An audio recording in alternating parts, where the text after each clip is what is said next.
Hello, thanks for listening to Acting Related, the My Site Actor podcast. I am Frank Prendergast, and today I'm chatting to John McCarthy. John was nominated last year for Best Supporting Actor in the Irish Theatre Awards for his role of Valene in Martin McDonagh's The Lonesome West. John is also a writer and director, and I'm always unbelievably impressed at how prolific John is in his creativity. So we're about to dive into some of the many projects he has on the go, and we're going to take a really close look at how he created a drama podcast which has amassed about 100,000 listens. Okay, let's chat. So John, thanks a million for joining me for a chat. Frank. I'm delighted to have you on because I think I know you first and foremost as an actor. And when I could not remember how we met, but I figure it must have been around the time when I first started getting into acting. Yeah. But I actually couldn't. Ed Malone maybe might have been a common person at one point. Okay, maybe, yeah. Because I met Ed because right when I started acting, I did a show, a kind of a devised piece with Kirkadurka that Ed was in. So maybe that was it. So it would have been right when I started acting. And we would, over the years, we kind of bump into each other and we have these in-depth conversations about acting and the artistic side of it, the business side of it, just kind of all aspects of it, really. So yeah, I know you first and foremost as an actor, but you are an actor, writer, director. I'd love to hear a bit about what came first, or what, how they happened. Were they simultaneous? Yeah, and actually you were asking me about that in an email, and I had to think about it because, the first paid work was definitely as an actor, but the first time doing what I can now see was probably theatre, like standing on a stage and saying stuff and doing stuff, was in basically kind of sketch comedy. Again, we didn't know sketch comedy at the time, but in school. And that was, so basically, even though I was acting, that was material that we were writing. Myself and my friend, let's put on these voices and do this sketch. And so I like to think that they were happening simultaneously, that the writing, which for years I just kind of thought I need to come up with stuff so I can say it, so that there's a show so that people see something. Okay. And only then as you get a bit older and the other people who have been kind of doing that with you start to fall away, you're like, oh, now I'm a writer. I am writing. Right. And nobody like on Friday night is going to say this. And this is actually a thing that is an act of writing in itself. So yeah, that's maybe a slightly long way of saying they come from the same instinct, the same place, but acting was where I got the first, where I got all my experience actually of the theatre, and I learned so much about writing by acting in brilliant plays that people had written. And directing then? And directing, again, is much more recent still. So again, I would have co-directed things years ago, but I was in so much of the work that I made myself that there needed to be somebody else outside that directing it, standing there directing it. And then when I came to make podcasts, I had to direct that, even though, again, I didn't really think of it as directing. And then more recently, people came to me like Tig Hickey, whose show is on in Dublin at the moment. It's a brilliant piece, In One Eye Out the Other. And we kind of ended up, I was the director of that piece, and I just realized it's you don't have to suddenly become a different person to be a director either. Sure. When I was thinking of talking to you last night, I was remembering this phrase which someone said, which I thought was such an ugly phrase, but it's stuck in my head. And they spoke about how you need to work in, you move to adjacent knowledge economies. It's such a horrible phrase, adjacent knowledge economies. Knowledge economies. Yes, but that's how you learn. And when I asked them what on earth they meant by that, they meant that, let's say you're an actor, then a knowledge economy next to that is writing, or is set designing, or is, and you can't kind of jump from being an actor to being, let's say, an electrician, but you could go, lighting design, and then lighting design is adjacent to electrics, and so on. That's really interesting, actually, especially just for kind of where I find myself recently, because I've always found it really exhausting swapping mindsets from, say, acting to digital marketing or website design, basically the kind of the two halves of what I do. But with the help of some kind of friends and advice that I was like chatting it all through with, I have started to like tear down that mental wall that I had built up between the two things, which was, I think, causing me actually to be exhausted when I would have to switch between them, and to find the adjacent knowledge economies within them, and which has made it a lot easier for me to kind of like feel like I'm actually always, I'm always being creative. I'm always telling stories, whether it's like acting or whether it's a business story. So, and like finding, that's interesting because by finding those adjacent, I've already forgotten, adjacent knowledge economies. I've managed to, I feel like I've managed to make it a lot less exhausting for myself. Yeah, because we've done it intuitively, or because you end up being good at it in what you've done. And then you find yourself in a position, yes, that you're compartmentalized. I mean, I was a teacher full time for 6 years, and in the summertime, I'd kind of squeeze as much as I could into the Midsummer Festival if I could, and it became harder as I kind of needed more of a break in the summertime from full-time work to be kind of seeding something during the full-time work that would arrive in midsummer. But again, a few years after that, I saw that actually they did fuel each other to a degree. There was the kind of preparation that you're meant to do as a teacher, that I would do as a teacher, but ultimately the enjoyment of a good class being kind of like, I'm ready to do the preparation and I enjoy this material, and we're all in this together. Kind of, I make it sound like every class was Michelle Pfeiffer in Dangerous Minds. Is that what it was called? I think so. Yeah. But to realize that, yes, even though I had built up this huge split, just like you said, this kind of wall between those two parts of what I did, and was finding it really tiring. The things that the skills that I was learning as a teacher were very relevant and still are relevant to what I do. I guess I'm John McCarthy in all of them. You're Frank Prendergast in all of them.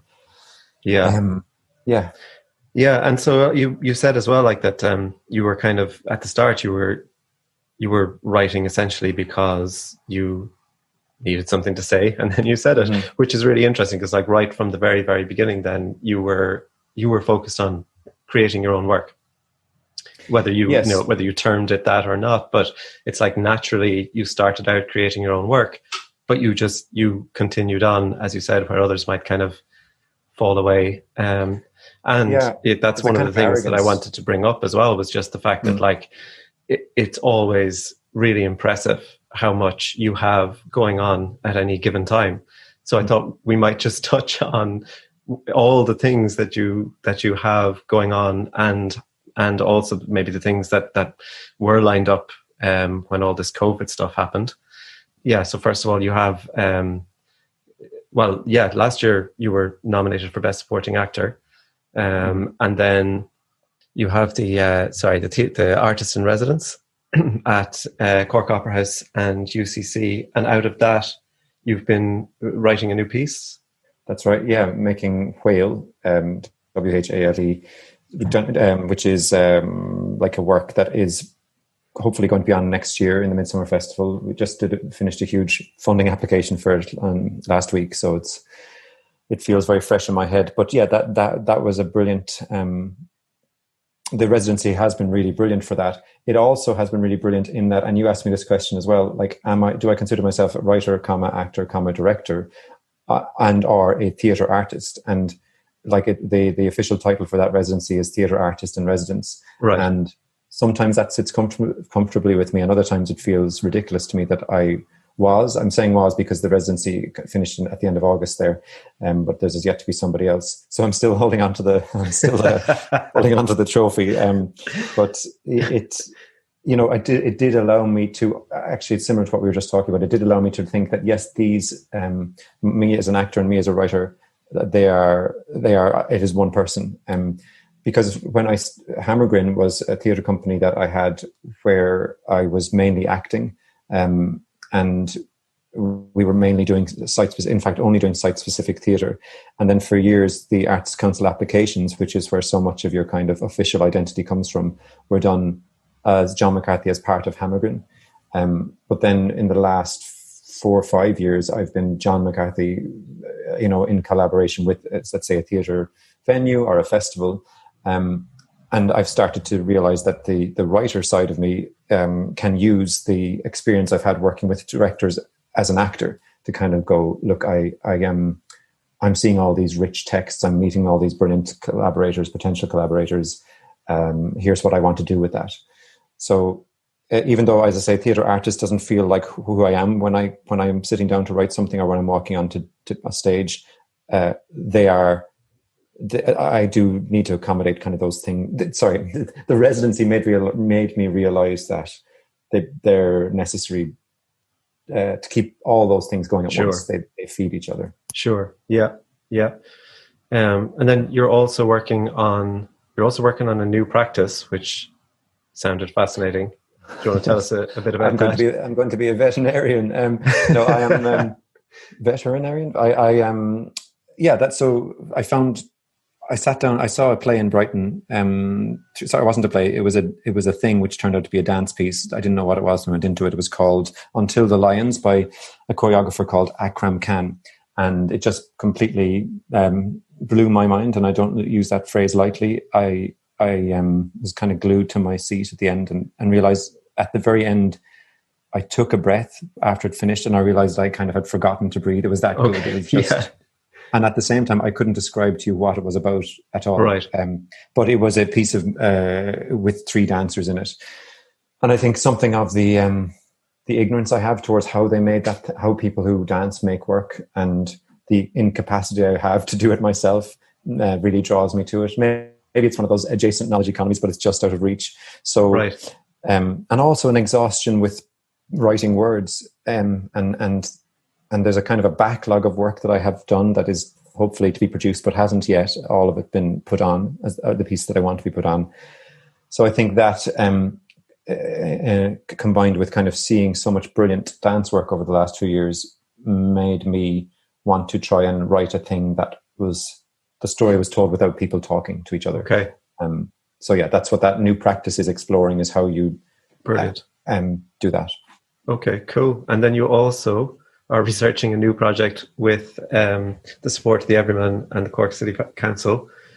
Yes, that's right. And that is about that's hopefully going to be kind of a piece that I would write and be in myself, because that hasn't happened yet. Anything I write as myself, it's kind of for other people at the moment. Right. So that's an obstacle I have created for myself that I'd like to get over. Right. And then I also saw a work in progress that you were doing with Damien Punch, which was fascinating. Yes. Which again, when I was talking to you earlier, I kind of assumed that was, one of these projects that I saw listed on your website, but no, it's another thing altogether. Do you want to tell us a quick bit about that? And as well, and I definitely do. And just like these things listed on the website, they're kind of, because they're discrete things in a list, that I don't really think of them as that, to be honest, Sure. But the thing with Damien is just really outside what I normally do. And I'm the same for Damien.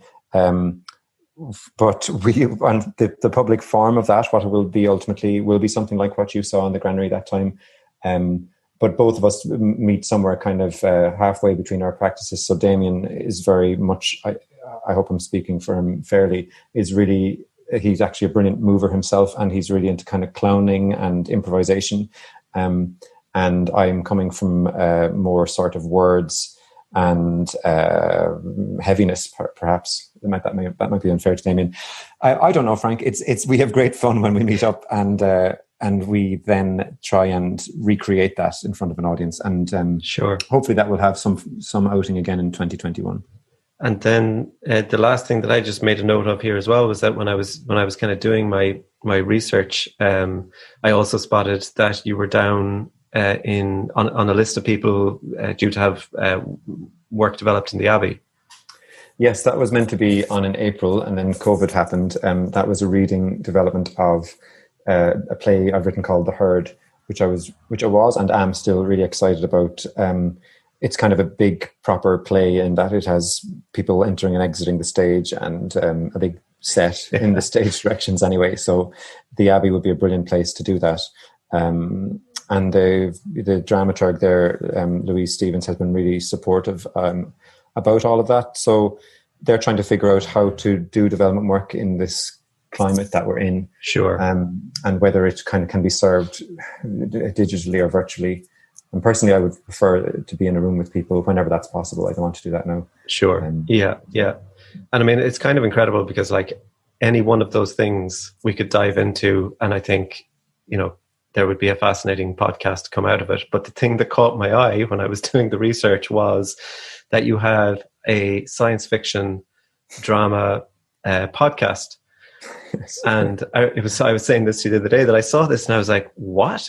John has a drama podcast? Like, how did I not know this? And then to be fair, I think I probably was aware when you absolutely first started it. Yeah. And to be honest, I probably just barely knew what a podcast was, had no idea how to access them. I probably was like, yeah, cool. I'll listen to that when I start listening to podcasts. And then, it was this year I started listening to podcasts and making one. So I also spotted that like that is now nearing, how many listens? 100,000 when we had 100,000 listens, yeah. 100,000 listens. I mean, that's pretty incredible, really. Yeah, it is. It's brilliant, and there are. I mean, as soon as you reach that, you're like, there's so many other milestones there. But it is really satisfying, and it's really good to talk to you about it because I know you, and you live in Ireland, and it's just, we were talking about it briefly in setting this up the other day, and that's kind of the first time I've spoken to someone who isn't directly involved in making it about it, because it's I guess we've spoken several times already about putting things in boxes and compartments, and that's one that's very much been put in a right. By that I mean I very much kept that as a kind of a thing that.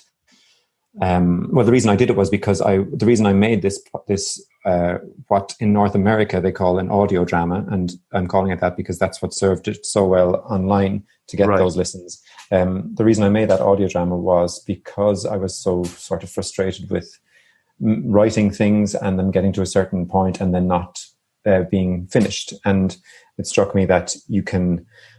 This is a piece that I can write and make, and it will be finished. And to do something, I needed to complete something at that point. Yeah, and it's like I suppose I felt a bit stupid actually when I saw it, because I was like, oh, that's genius, and like how did I never think of it? Because we talk about making our own work and we think of short films or plays and.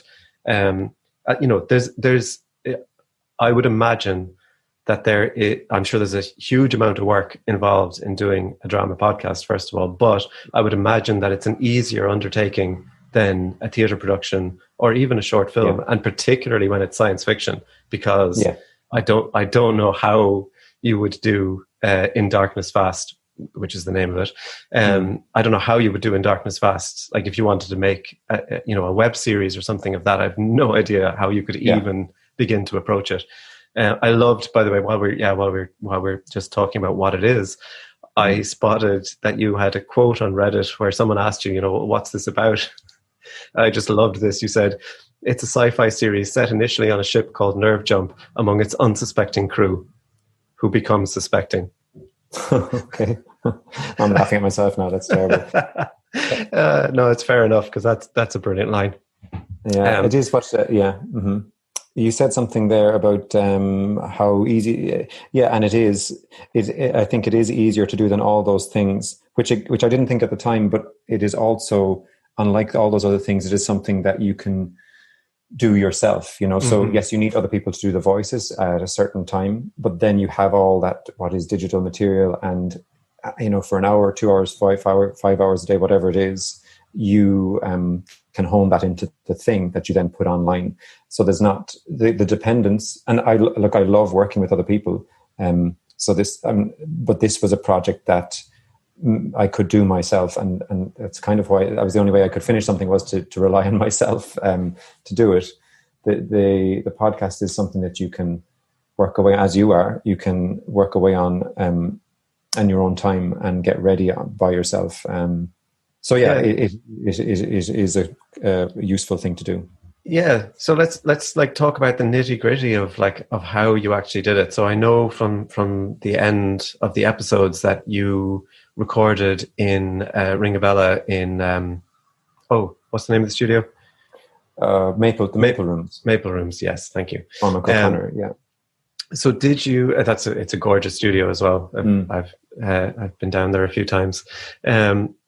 So did everyone? Did you get the cast together? Did everyone go down? Did you all record together? How did the recording bit work? First of all, yes, we didn't. So it was really difficult. I was actually living in London at the time, and so maybe there were 5 of us there, and it was December, and several people had a cold, and we could only take a carload of people down because it would be too expensive to like have another car to do it.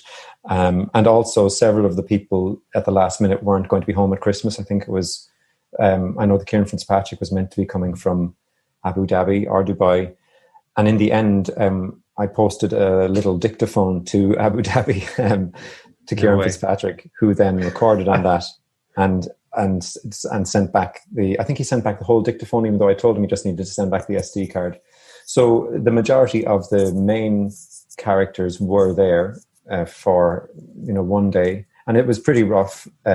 We kind of at most did scenes twice. We didn't have time to do a read through, and Cormac was great. It sounds really nice, but a lot of all the narration stuff before and after, and then a lot of additional characters. Donnacha O'Connell, I also recorded him separately. We're done.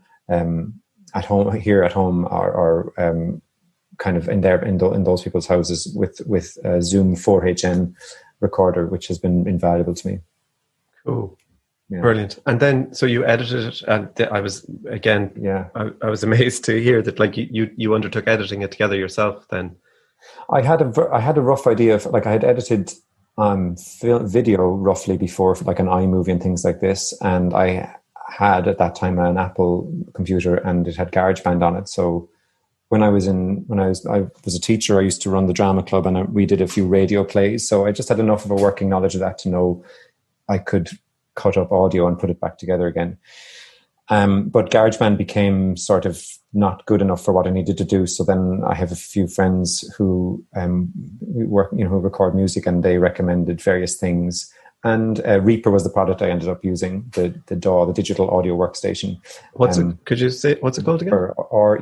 REAPER. Okay. And it just and there's so many online. If you're like, how do you do the most basic thing? Just search that, and someone has recorded a YouTube video or has written a instruction. So it was that, and I had a lot of time on my hands. I just moved, by the time I was editing it, I was just moved back to Cork, and I was kind of restarting in many ways. And it became something that I worked away on, and soon had the skills to put together the first season, which I'm really pleased with and proud of. But at the end of that process, I was kind of ready to make a podcast, an audio drama podcast. I had kind of learned all the stuff. Right. And so okay. Season 2 kind of feels a lot more, to me anyway, sounds better and is richer, because I knew kind of more what I needed to put into the writing of it to maximize the joy of creating the kind of sound world when I came to editing it. Right. Yeah. Cool. And where did you source things like sound effects? Online, and again, Cormac O'Connor was really helpful with. He has this. He kind of just showed me where you can find this online library, and you subscribe to it and pull a load of sound effects, and built some of them. The season 2, the credit music is kind of replaced in season 2 by this strange swirling sound, and that was a saucepan lid that. I was one morning while thinking about In Darkness Fast, I kind of just let roll around on the counter a bit, and I was like, "Oh, that sounds great." Brilliant. And things like that are to make it feel like it is its own. It's an original piece as well, because yes, you can get spaceship sound effect, but they're never quite the spaceship that you want. So a lot of it is just stretching or distorting sounds or mixing two sounds together. And so when it came to doing season 2. Mm-hmm. Did how you recorded with the cast change? Yes, I think yes, I had a bit more time. So we did a table read before it, and I had a bit more. Did we actually, Frank? No, I don't think it did. I mean, to be honest, we just did it again. It wasn't. It was in the summertime, so people weren't sick, and I was coming off a tour of a show with Graffiti, so I kind of felt like I was match fit in vocally. So I was more confident when I had been recording the first season, even though I'm a small character in it. I just felt a bit like, God, I'm not believing myself here. But we all had to get on with it. Whereas I think I was more relaxed in the studio the second time, because that would have been the major difference. And I do think being a bit anxious as the director or writer of the piece in the studio isn't a great presence. Whereas the second time around, I think I felt more assured, and the rest of the cast hopefully did as well. I think it sounds, no discredit to people in the first season who all reappear in the second season, but I think it sounds a bit more together when we arrive at episode 13. And then how about, like, how did you go about putting it out in the world? So, I mean, first of all, where did you host it? Where did you host it initially, and do you continue to host it there, or has that changed? Yeah, it's so often derided online, but SoundCloud was the original host and remains the host, despite there are clunky things about it, but the RSS feed works, and it has never been an issue with episodes have never gone down, as in disappeared, or I mean, there probably hasn't been the demand at once for them to not all be playing, but it's good. It's and also it's just too cumbersome for me to try and figure out how to change it at this point. Sure. So I used that, and then in terms of putting it out, we were talking about Reddit the other day, and really, I just wanted to get the thing out there, and friends, I emailed friends like yourself, and people did listen to it, but it was kind of just kind of petering out the stats wise. And then for some reason, I had never been on Reddit before. I didn't really know what I was doing, but I stumbled across a subreddit called Audio Drama with about, at the time, maybe 4,000 followers, and now there's 40,000 people who read this, and just made a post about it, and suddenly I saw a huge increase in listenership, and it kind of found its audience really that way. And now and again, I kind of plug a post into that, and people listen to it again. You see that in the stats. So yeah, that's technically. And so is that literally the only promotion of it that you have done? It is, because it is, bar tweets and so on. It is the only promotion I've done yet. And I would like to. At the moment, I'm working on season 3, and now I feel ready to really put more effort behind that side of things. Another adjacent knowledge economy, like how to, and that's something that in the last year, as well as in that residency that I had at the Opera House in UCC, so often as professionals, we think that the marketing is kind of, or I certainly did think that the marketing is kind of a secondary thing that someone else will do, a bit like the budget for a project, which I now love. I love David Leddy, who's a theatre artist in Scotland, years ago told me that you should get excited about the budget, because that's where the whole potential of the project is. And if you're realistic enough and pragmatic enough in the budgeting of something, it will enable so much creativity down the line. Right. And I think marketing has remained a kind of a dark area for me, where I'm just like, oh, somebody else will do that, or someone else will handle that. And I see now that actually the best person to do that often is the creator of a piece. Yeah. Certainly at my level, where I can't just kind of bring in a marketing department to do something. Well, because I do digital marketing as part of what, the other at the adjacent knowledge economies that I'm involved in. Because of that, it's a little bit of a bugbear with me that that so many people think of it that way, that there's a project and then marketing is hyped off and someone will look after it and someone will make it happen, and we're not really sure, but there, it's kind of one of those diagrams with and then some magic happens here and loads of people come to see it. And really what needs to happen is that you need to be bringing your audience along, in between the shows, and building an audience in between the shows, and making sure that people know that what you're up to, and making sure that by the time there is a show, there are people listening when you say there's a show. Right. So yeah, I'd love to chat to you more about that maybe at another date. Yes.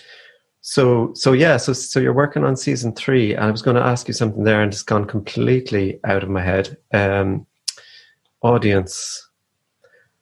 Well, I was going to say, like this might be just really boring, but I find it exciting talking to you about it. The question, like, who is this for, is often one of these things that, is a basic marketing question. And for years, my answer would be everyone can come and see this, or everyone should go and listen to this. It's for everyone. And again, that only recently have I realized that's a cop-out. It's not, I don't go and see everything. Sure. I'm not interested.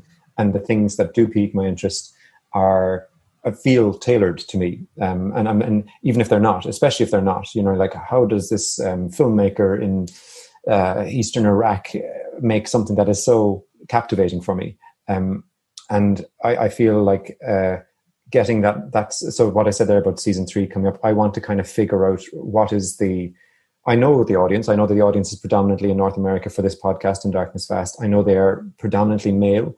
And I know that they listen to other kind of sci-fi and horror podcasts. I don't listen to other sci-fi or horror podcasts, so why should they listen to this thing that I'm making? Do I make the piece more obscure, which is my tendency? I would like season 3 to be more odd, more unusual than what started as quite a straightforward sci-fi story in season 1 and became, I think, a little bit more convoluted in an interesting way in season 2.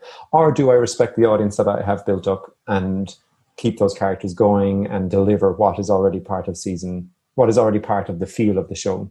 And those are rather than those being kind of difficult questions, I find them kind of exciting, creative questions. And the me 10 years ago would have gone, you do what you want, man.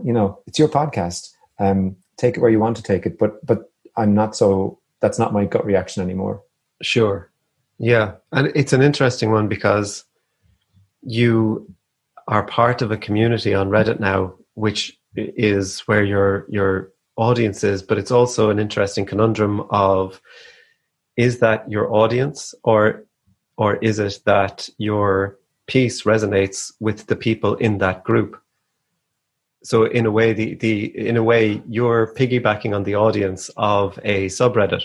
Okay. Yes. So yes. It would be interesting to look at. It would be just interesting to look at if you put that out into a wider marketing context. Mm-hmm. Would you see a different demographic, or would you see it reflected exactly what's in that subreddit? Yeah, that would be interesting. I mean, part of me remembers that before I ever was in that subreddit, there were still some clicks coming from North America, and remembers this seminal moment. I remember where I was sitting when I saw a notification on my phone, and I looked at the tweet, and it said it was someone in Seattle saying, "Really enjoyed on my morning jog listening to this new podcast in Darkness Fast." And I was just like, wow, there's somebody with headphones in Seattle listening to this. It is an extraordinary thing to make that connection. And I know it's not a real connection. They've connected with a thing that is between the two entities, me and this person jogging in Seattle. But it's so satisfying. And what am I saying? I'm saying that I do think that there's something particular to. I think there's a bigger audience for sci-fi and genre pieces among online in America than there are, let's say, in France. Sure, because it's English language as well, of course. Yeah, obviously. And your motivations. So season 1, you had a motivation of, this is something that I can create and control and do and put out there. Season 3, I mean, we went through the list of the things that you have on and the things that you are creating, and it sounds like you are in control of a lot of things that you're putting out into the world creatively. So have your motivations changed now for season 3 of In Darkness Fast? It's an interesting question, and I will answer it. The thing about control, the control thing is important, I think, because there's an illusion of control in all those things that I'm really happy that you list, but you put all those things out, and the chances are that, you know, they won't all happen. And so there is a giving over, obviously, of control there as well.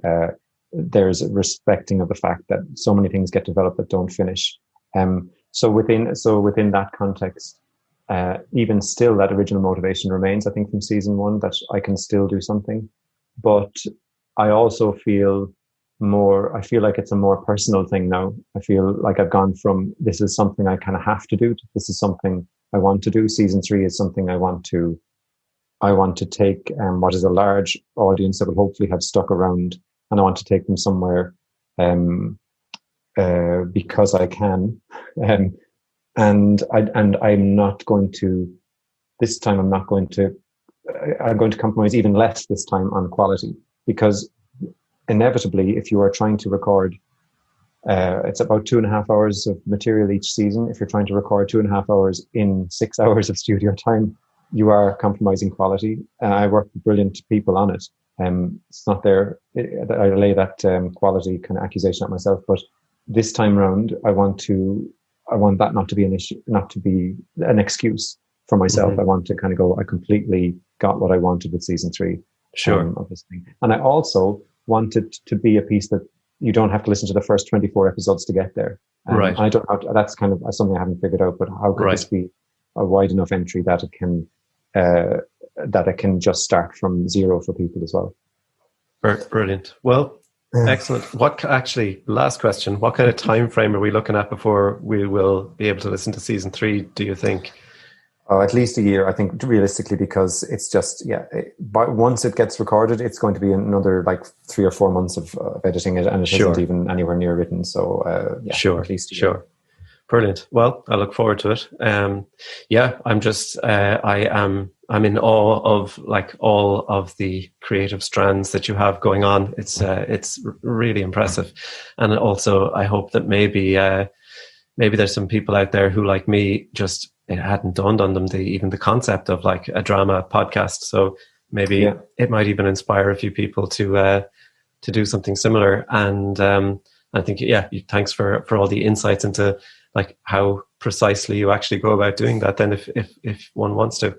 Thanks a million, John. Been lovely as always chatting to you. And I will chat to you again soon. Talk to you soon.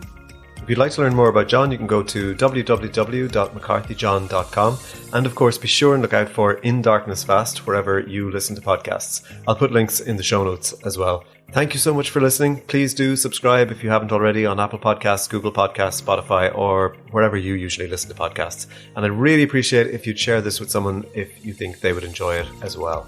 I'm Frank Prendergast. You can find me on Twitter at FrankieP. And if you are looking for a quick, easy and affordable actors website, please do check out www.mysite.actor. Cheers.